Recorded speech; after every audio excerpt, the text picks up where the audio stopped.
Now the question is it necessary to be a vegetarian in order to practice Kriya Yoga?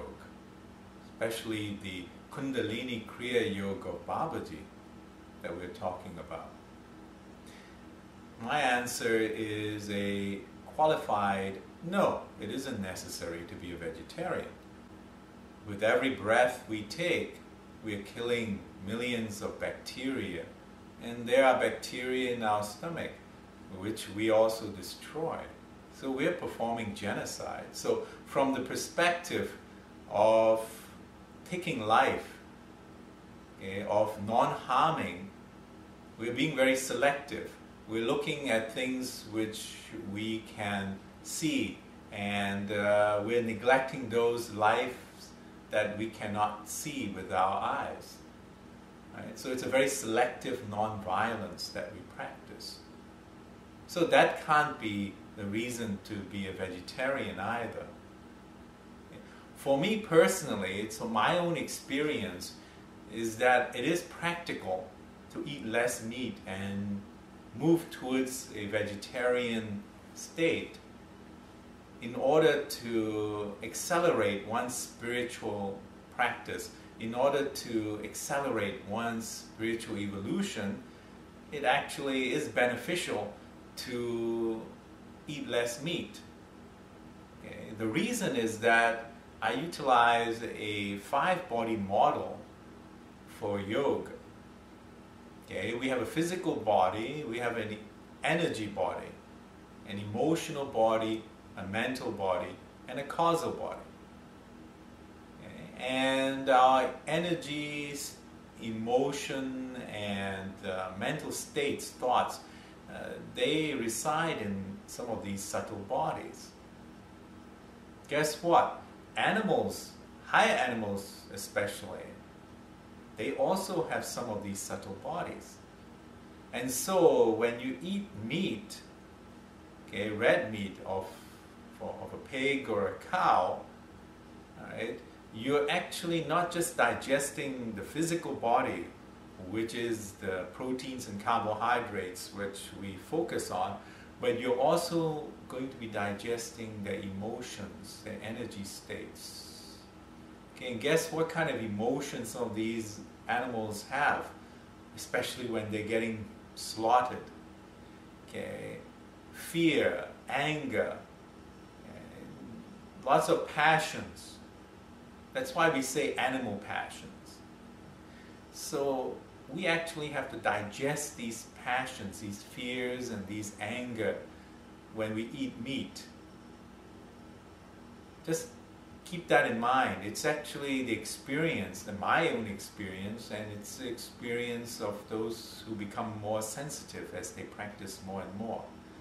Right? So when you eat a piece of meat, you have to be able to digest those passions.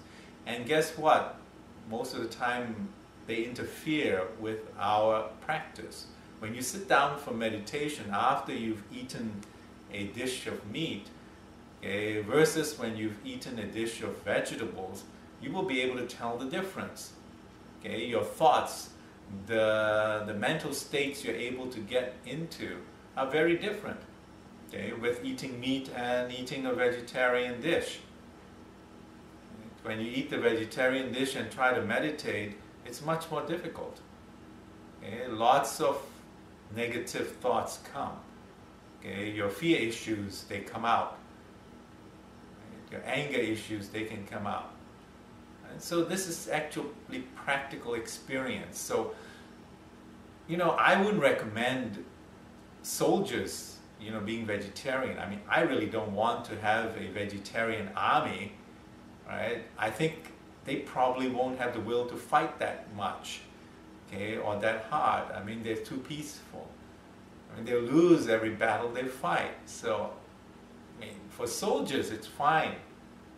They've chosen a particular path, okay, so eating meat is not harmful for their progress. I mean, can you imagine a boxer being a vegetarian? I mean, not going to be that aggressive a boxer. I mean, a vegetarian generally is more calm, more peaceful, not really into fighting.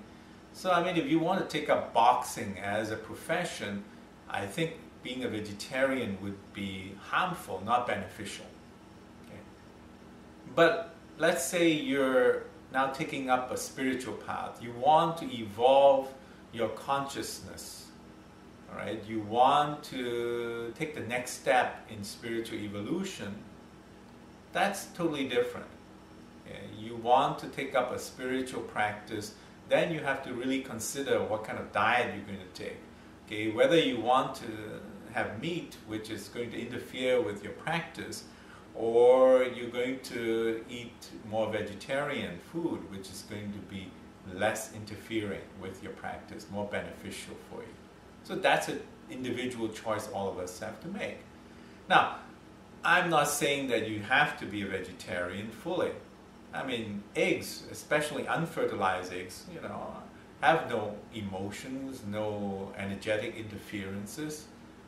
Okay, and the fish actually are quite bland. You know, how angry or how emotional does a fish get? Not much.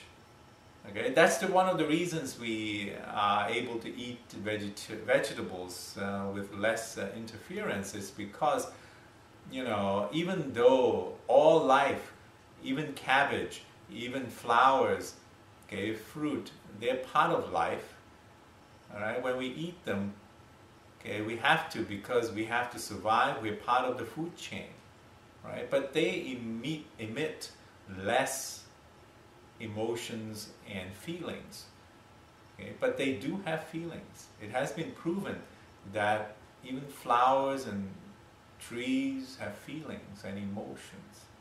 Okay? They're just not as strong as those of a cow or a pig or a sheep, okay, or even a fish. Right? So there is a scale, there is a hierarchy, you know, of harmfulness to spiritual practice, and right up there are the red meats, okay? And at the lower end would be eggs, you know, and then you have fish, and that will be less harmful for your spiritual practice. It doesn't mean that we're not doing harm. We are part of the food chain. Even if you pick a cabbage from the field and cook it, we're doing harm.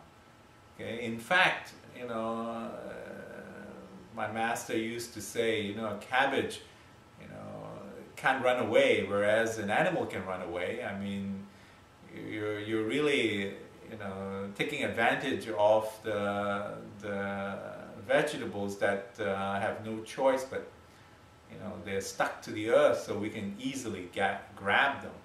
Okay, that's, you know, not much of a sporting fight there. So let's keep all of these things in mind and have some common sense of things. Okay, so being a vegetarian is not the same as being spiritual. Although being a spiritual person, one tends to become less and less meat eating. As you keep on practicing your yoga, your Kriya yoga, right, you will feel that you really don't want to eat so much of meat. It just happens. It will be a natural progression. So let's just drop the subject. Let's not focus so much on the diet and more on the practice.